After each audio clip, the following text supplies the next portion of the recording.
ആരോ വാഹനത്തിന്റെ headlight on ചെയ്തിട്ടുണ്ടല്ലോ. അത് കണ്ടിന്യൂ ചെയ്യാൻ പറയൂ. ഓപ്പറേഷൻ നമുക്ക് ചെയ്യാം. അറിയാം. Okay doctor.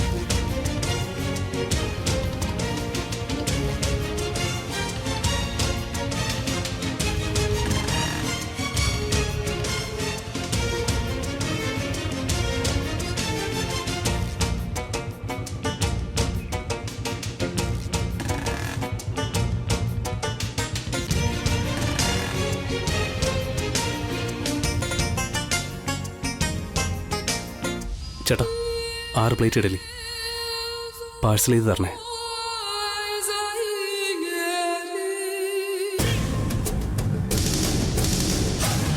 ചൂട് സമയത്ത് കുമാർ എന്തിനാ മങ്കിക്കാപ്പിട്ടേക്കുന്നത്?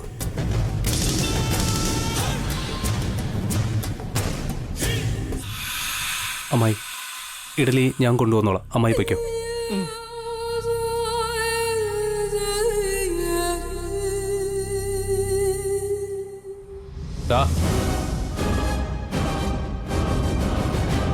അവനെ നമ്മളെ മനസ്സിലായി കാണോ?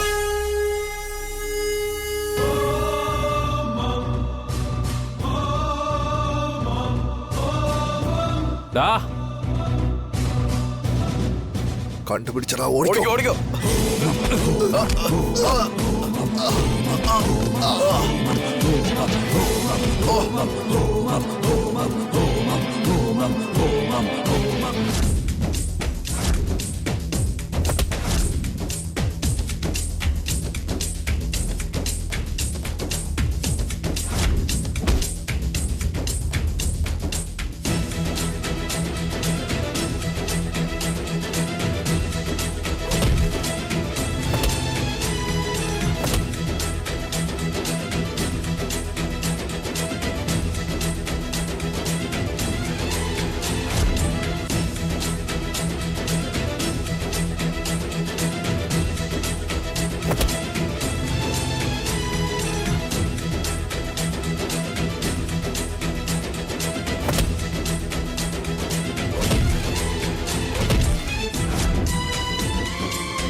ആരാണോ നീയൊക്കെ?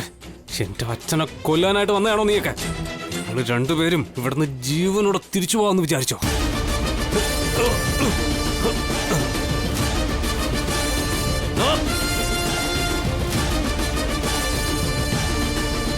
ഗൗതം, എന്താ ഉണ്ടായേ? ആരാ ഇവരൊക്കെ? ആ വന്ന ഗുണ്ടകൾ ആരൊക്കെയെന്നും അവരെ അയച്ചത് ആരാണെന്നും കണ്ടുപിടിക്കാതെ ഞാൻ ഉറങ്ങില്ല അമ്മായി. അവര് ഓടിപ്പോയല്ലോ ഗൗതം. ഒരുത്തന്റെ കയ്യിൽ പച്ച കുത്തിയിരിക്കുന്നത് ഞാൻ കണ്ടു. അവനെ കിട്ടിക്കഴിഞ്ഞ അവന്റെ പിന്നിൽ ആരാണെന്നറിയാൻ ഒരു പ്രയാസവുമില്ല. ശരി, വാ നമുക്ക് പോവാം. വന്നേ.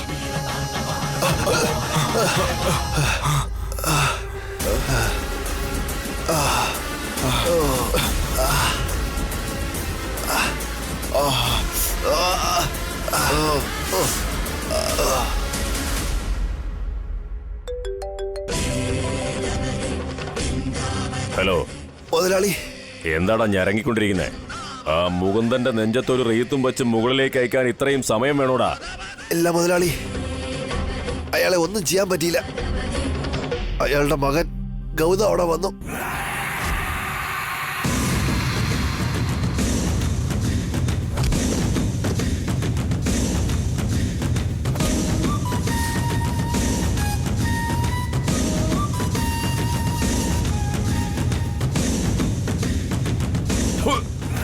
ഒരു പണിയും അറിയാത്ത കഴിവേട്ടോമാരെ, നിങ്ങളെ കൊണ്ട് ഒരു ജോലിയും ശരിക്കും ചെയ്യാൻ പറ്റില്ലേ? വലിയ വാചകം അടിച്ചിട്ട് പോയതാണല്ലോ. ആശുപത്രിയിൽ നീയൊക്കെ അഡ്മിറ്റ് ആയോടാ.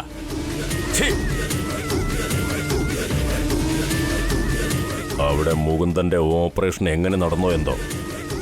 അവനെ ഉടൻ തന്നെ തീർത്തില്ലെങ്കിൽ എന്റെ മകൻ പിന്നെ ഭയന്ന് ജീവിക്കണം.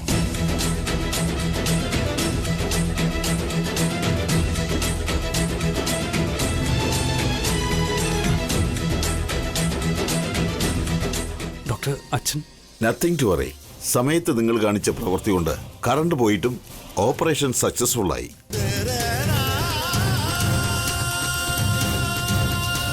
ചേട്ടന് സംസാരിക്കാനൊക്കെ പറ്റുമോ ഡോക്ടർ? ഇല്ല മാഡം, അദ്ദേഹത്തിന് ഓപ്പറേഷൻ ചെയ്ത് ജീവൻ രക്ഷിച്ചതല്ലാതെ സുഖം പ്രാപിക്കാൻ ഒരു 2 ആഴ്ച വേണ്ടിവരും.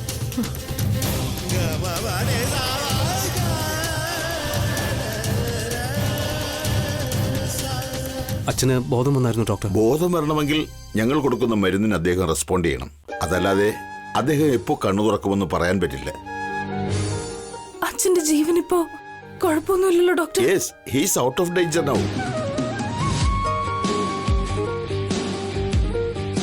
എത്രയും പെട്ടെന്ന് സുഖം പ്രാപിക്കാൻ നിങ്ങൾ എല്ലാവരും ദൈവത്തോട് പ്രാർത്ഥിക്കുക. Take care.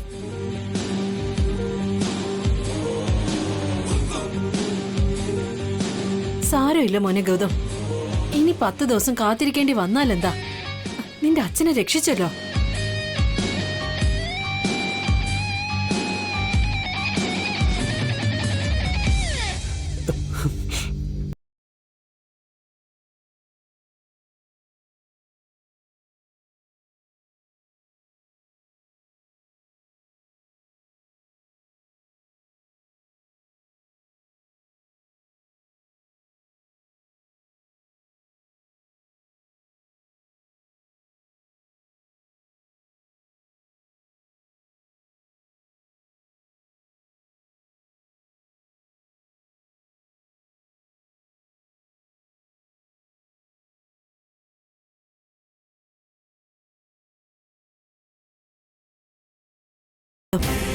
ഏതോ ഗുണ്ടകള് നിന്റെ അച്ഛനെ കൊല്ലാൻ വേണ്ടി നോക്കുന്ന ഈ സമയത്ത് അദ്ദേഹത്തെ നമുക്ക് വളരെ ശ്രദ്ധയോടെ നോക്കണം.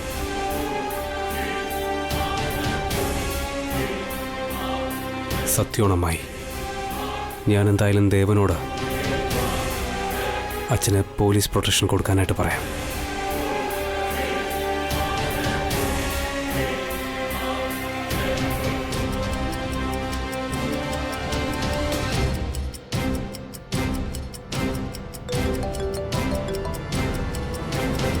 ദേവ, ഒരു നല്ല വാർത്ത കേൾക്കാൻ കാത്തിരിക്കുക ഞാൻ. മുകുന്ദൻ അമ്മാവൻ രക്ഷപ്പെട്ടു വച്ചാ.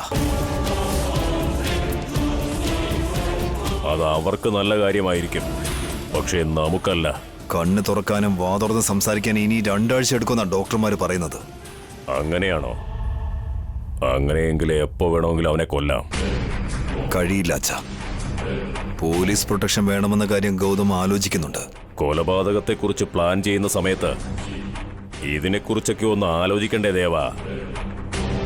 പോലീസ് പ്രൊട്ടക്ഷൻ കൊടുക്കണോ വേണ്ടയോ എന്നുള്ളത് നീയല്ലേ തീരുമാനിക്കുന്നത്? ഞാൻ തന്നെ വേണമെന്നാ ഗൗതം പറയുന്നത്. സന്തോഷം. അപ്പോ അതും നല്ലത് തന്നെ. വളരെ ഈസിയായി അവന്റെ അച്ഛനെ മുകളിലേക്ക് അയക്കാം. എന്റെ റെക്കമെൻഡേഷൻ വരുന്ന പോലീസുകാർക്ക് മുകുന്ദനമ്മാനെ സംരക്ഷിക്കാൻ പറ്റിയില്ലെങ്കിൽ എന്റെ ജോലിയാണ് പോകുന്നത്. എന്റെ ജോലിയെ ബാധിക്കുന്ന റിസ്ക് ഒന്നും എനിക്ക് എടുക്കാൻ കഴിയില്ല അച്ഛാ. ശരി, വിട്ടേക്ക്. ആ മുകുന്ദൻ കണ്ണു തുറക്കാൻ ഇനിയും ഒരു 10 ദിവസത്തിൽ കൂടുതൽ എടുക്കില്ലേ? അതിനുള്ളിൽ അവനെ എങ്ങനെ കൊല്ലാമെന്ന് സാവധാനം ആലോചിക്കാം. പിന്നെ ഒരു 5 മിനിറ്റിനുള്ളിൽ അവന്റെ ജീവൻ എടുക്കാം. കോമയിലുള്ളപ്പോൾ തന്നെ അവൻ മരിച്ചുപോയെന്ന് പറയുന്നത് നല്ലത് തന്നെ.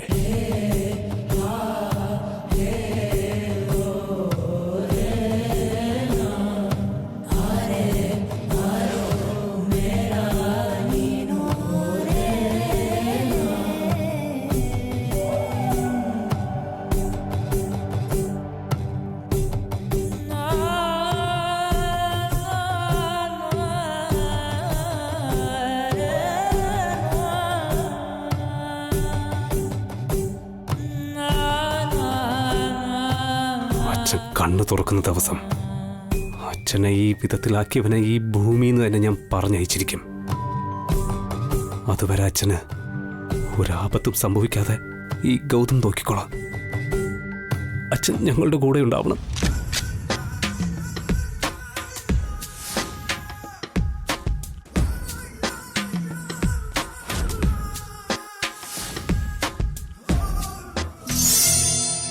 എന്താ നീ ആലോചിക്കുന്നത് ദേവരാജ?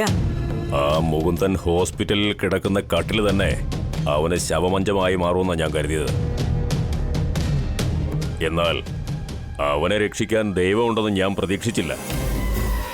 അവൻ ഇനിയും ബോധം തെളിഞ്ഞിട്ടില്ലല്ലോ ദേവരാജ. മുകുന്ദൻ അമ്മാവൻ കണ്ണു തുറന്ന എന്റെ കാര്യം അതോടെ തീരും മുത്തശ്ശി. കൊല്ലണമെന്ന് വിചാരിച്ചാൽ പിന്നെ നേരെ സ്വർഗത്തിലേക്ക് അയക്കണം. അതല്ലാതെ അതൊന്നും ഇങ്ങനെ വലിച്ചു നീട്ടിക്കൊണ്ട് പോകരുത്. നീ മാത്രം എന്താ ചെയ്തത്? ആ ഓട്ടോ ഡ്രൈവറെ കൊന്നോ നീയെ? ഇതുവരേക്കും അവൻ എവിടെയുണ്ടെന്ന് പോലും അറിയില്ല. മകനെ കുറ്റപ്പെടുത്തിയിട്ട് കാര്യമില്ല. അച്ഛനായ നീ എന്ത് ചെയ്തു എന്ന് ഒന്ന് തിരിഞ്ഞു നോക്ക്. മുത്തശ്ശി, അവന്റെ അച്ഛനെ കുത്തിയത് ഞാനാണെന്ന് ഏത് നിമിഷവും ഗൗതം അറിയാൻ സാധ്യതയുണ്ട്. എന്റെ പേര് വരദരാജൻ എന്നാണെങ്കിലും ഗൗതമിന് ദേഷ്യം വന്നാൽ പിന്നെ അവൻ കൈലാസനാഥനായി മാറും. പരമശിവൻ തൃക്കണ്ണ് തുറന്നാൽ എങ്ങനെ ഉണ്ടാകുമോ, അവന്റെ ദേഷ്യത്തിലെല്ലാം നശിച്ച് ഭസ്മമാകും. നീ നിന്റെ അനുഭവം പറയുന്നു. പക്ഷേ ഇപ്പോഴാവശ്യം ഇതിൽ നിന്ന് എങ്ങനെ രക്ഷപ്പെടും എന്നതാണ്. ഈ സന്ദർഭം നമ്മൾ ശരിയായ വിധത്തിൽ ഉപയോഗിക്കണം. ഞാൻ ആലോചിച്ചിട്ട് ഒരു വഴിയും കിട്ടുന്നില്ല. മുകുന്ദന് ഓർമ്മ തിരിച്ചു കിട്ടുന്നതിന് മുൻപ് എന്താണ് നടക്കാൻ പോകുന്നതെന്ന് കണ്ടോ? ഹോസ്പിറ്റലാണെങ്കിൽ ഫുൾ പോലീസ് പ്രൊട്ടക്ഷൻ ആണ്. ആവശ്യമില്ലാത്ത അബദ്ധങ്ങൾ കാണിക്കരുത്. പോലീസ് പ്രൊട്ടക്ഷൻ കൊടുത്ത ആരാടാ? ഞാനാണ്. എന്തിനാ കൊടുത്തത്? ഗൗതം ആവശ്യപ്പെട്ടു. നീ നിന്റെ കൈവെട്ടുന്നതിന് തുല്യമായത്. അവന്റെ ജീവൻ എടുക്കാൻ കത്തി കൊണ്ട് കുത്തിയിട്ട് ഇപ്പൊ പ്രൊട്ടക്ഷൻ കൊടുക്കുന്നോ? അമ്മയുടെ കൊച്ചുമകന്റെ ബുദ്ധി കണ്ടില്ലേ? അവനെന്ത് ചെയ്യാൻ പറ്റും? ഗൗതമിന് സംശയം വരാതെ നോക്കണ്ടേ? അത് ശരിയാണമ്മേ, പക്ഷെ ഇവനെ രക്ഷിക്കാനുള്ള വഴി പറയേ. കല്യാണ മണ്ഡപമാണ് അതിനുള്ള ഒരേ ഒരു വഴി. മനസ്സിലായില്ല. ആ മുകുന്ദൻ സുഖം പ്രാപിക്കുന്നതിന് 10 ദിവസമെങ്കിലും എടുക്കുമെന്നല്ലേ ഡോക്ടർ പറഞ്ഞിരിക്കുന്നത്? അതിനു മുമ്പ് തന്നെ ലക്ഷ്മിയുടെ കഴുത്തിൽ ഇവൻ താലി കെട്ടിയാലോ? സ്വന്തം അച്ഛൻ തന്റെ മകളുടെ മാംഗല്യത്തെ ഇല്ലാതാക്കാൻ ഗൗതമനോട് പറയില്ല. ഈ ഐഡിയ കൊള്ളാം മുത്തശ്ശി. എല്ലാം നല്ലതിനു വേണ്ടിയാടാ. കല്യാണം ഒരു നിസ്സാര കാര്യമാണെന്ന് കരുതിയോ നീ? ദേവരാജ, ഇനി താമസിക്കണ്ട. കഴിയുന്നതും പെട്ടെന്നൊരു മുഹൂർത്തം നിശ്ചയിക്ക്. 4 ദിവസത്തിനുള്ളിൽ കല്യാണം നടത്തണം.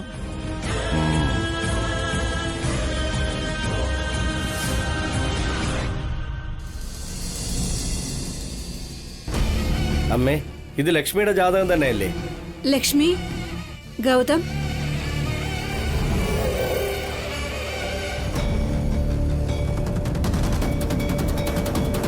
ഗൗതം അവിടെ ഇരിക്കും മോനെ. കുഴപ്പമില്ല അമ്മായി. എന്തായാലും ഗീതാകുമാരിക്ക് സ്വന്തം വീട്ടുകാരോട് സ്നേഹക്കൂടുതലുണ്ടാകും.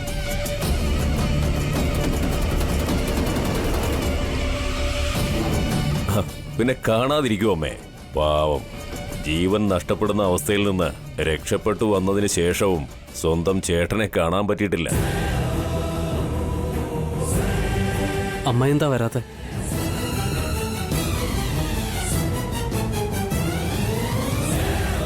എന്തിനാ എന്റെ മുഖത്തേക്ക് നോക്കുന്നത്? എന്റെ ചേട്ടൻ എങ്ങനെയെങ്കിലും ജീവനോടെ തിരിച്ചു വരുമെന്ന് കരുതി അവിടെ പോയി ഞാൻ മാത്രം എന്ത് ചെയ്യാനാണെന്ന് വിചാരിച്ച് ഇവിടെ ഇരുന്ന് ദേവിയോട് പ്രാർത്ഥിക്കാമെന്ന് തീരുമാനിച്ചു കാണും. അങ്ങനെയല്ലേ?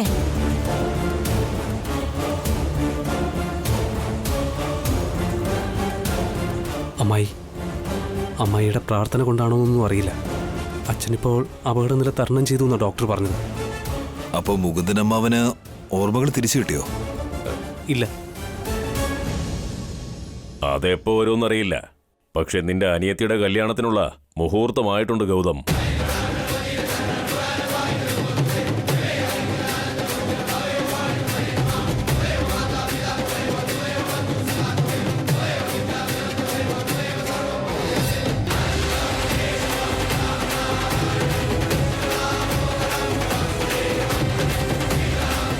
പറഞ്ഞു കൊടുക്കുക ഗീതേ.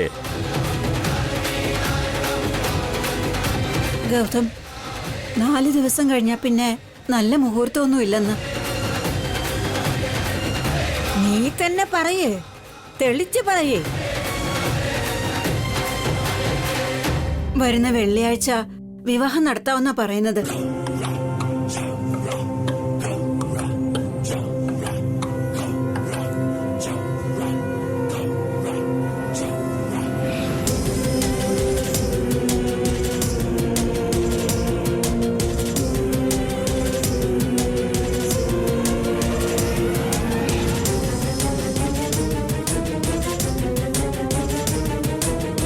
അച്ഛൻ ഹോസ്പിറ്റലിലല്ലേ?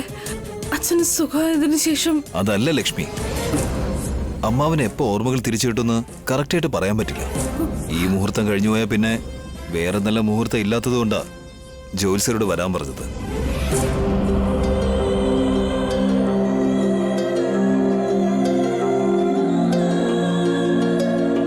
ഒരു 10 ദിവസത്തിനുള്ളിൽ അച്ഛൻ്റെ ഓർമ്മ തിരിച്ചു കിട്ടുമായിരിക്കും.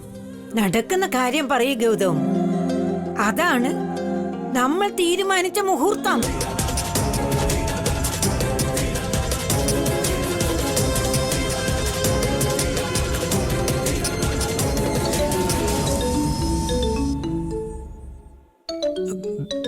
ഹോസ്പിറ്റലിൽ നിന്ന് ഡോക്ടർ വിളിക്കുന്നു. പറഞ്ഞോളൂ ഡോക്ടർ.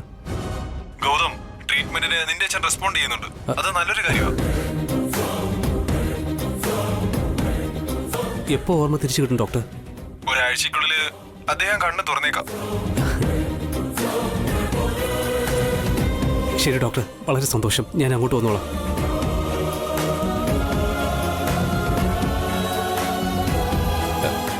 മോളെ ലക്ഷ്മി, ഒരു 5-6 ദിവസത്തിനുള്ളിൽ അച്ഛൻ്റെ ഓർമ്മ തിരിച്ചു കിട്ടുമെന്നാ ഡോക്ടർ ഇപ്പോൾ വിളിച്ചപ്പോൾ പറഞ്ഞത്.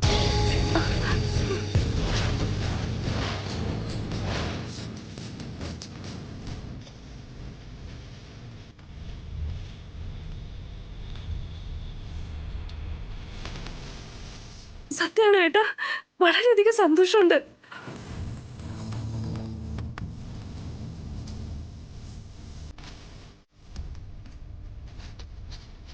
കണ്ടില്ലേ, കല്യാണത്തിന് മുഹൂർത്തം കുറിച്ചപ്പോ തന്നെ ഒരു നല്ല വാർത്ത വന്നത് കണ്ടില്ലേ? നമ്മൾ മുഹൂർത്തം നിശ്ചയിച്ചു കഴിഞ്ഞാൽ എല്ലാ കാര്യങ്ങളും നന്നായി നടക്കുമെന്ന് എനിക്ക് വിശ്വാസമുണ്ട്. അതെ ഗൗതം, നമുക്കങ്ങ് എഴുതിയേക്കാം.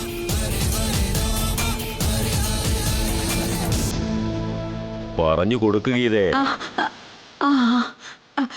മുഹൂർത്തം കുറിക്കാമല്ലേ ഗൗതം? ചേട്ടന് സുഖമായ ശരി, ഇല്ലെങ്കിൽ ഒരാഴ്ച കൂടി കാത്തിരിക്കാം.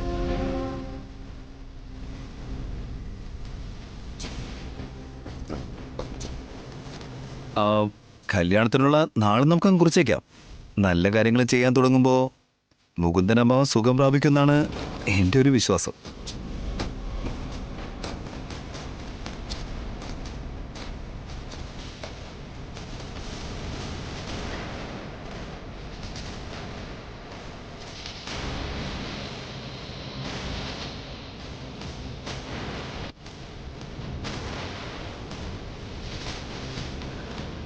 ഏട്ടൻ്റെ ഇഷ്ടം.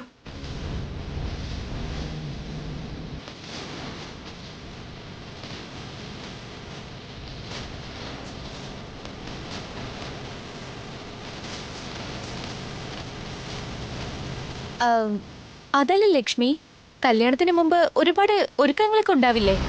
നിന്റെ കല്യാണവും അന്ന് തന്നെയല്ലേ നടത്താൻ തീരുമാനിച്ചിരിക്കുന്നത്. നീ തയ്യാറായി നിൽക്കുമ്പോ ലക്ഷ്മിയും തീർച്ചയായും തയ്യാറായി നിൽക്കുമല്ലോ. മനസ്സിലാക്കി കൊടുക്കുകയതേ. മുഹൂർത്തം കുറിക്കാം ഗൗതം. എല്ലാം നല്ലതിനു വേണ്ടിയാന്ന് വിചാരിക്കാം.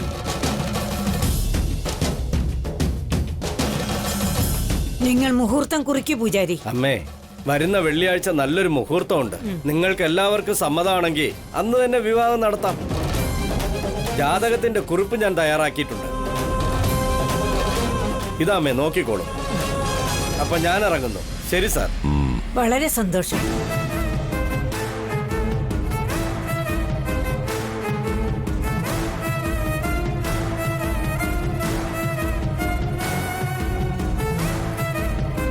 നമസ്കാരം അങ്കിൾ. നമസ്കാരം മുത്തശ്ശി. ആ ആ ഹായ്. എന്താനിയ നിന്റെ അമ്മയും അച്ഛനൊക്കെ വന്നിട്ടുണ്ടോ? ഇല്ല അങ്കിൾ, ഞാൻ ഒറ്റയ്ക്കാ വന്നത്. ശിവാനിയെ റെസ്റ്റോറൻറ്റിലേക്ക് കൂട്ടിക്കൊണ്ടുപോയി ഒരു 10 മിനിറ്റ് മനസ്സ് തുറന്ന് സംസാരിക്കാന്ന് കരുതി.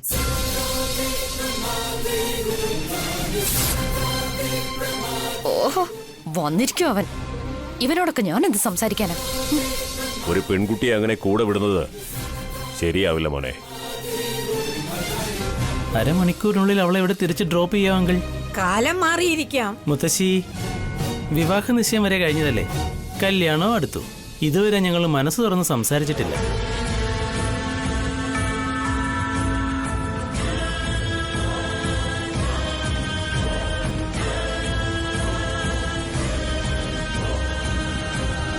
മുത്തശ്ശി, ഈ കാലത്ത് ഇതൊക്കെ വളരെ കോമൺ ആണ്. മുത്തശ്ശി വെറുതെ ടെൻഷൻ ആവേണ്ട ആവശ്യമില്ല. വേണമെങ്കിൽ വിജയ് ശിവാനിയും പോകുന്ന റെസ്റ്റോറൻറ്റിലേക്ക് ലക്ഷ്മിയും കൂട്ടി ഞാനും കൂടെ പോവാം.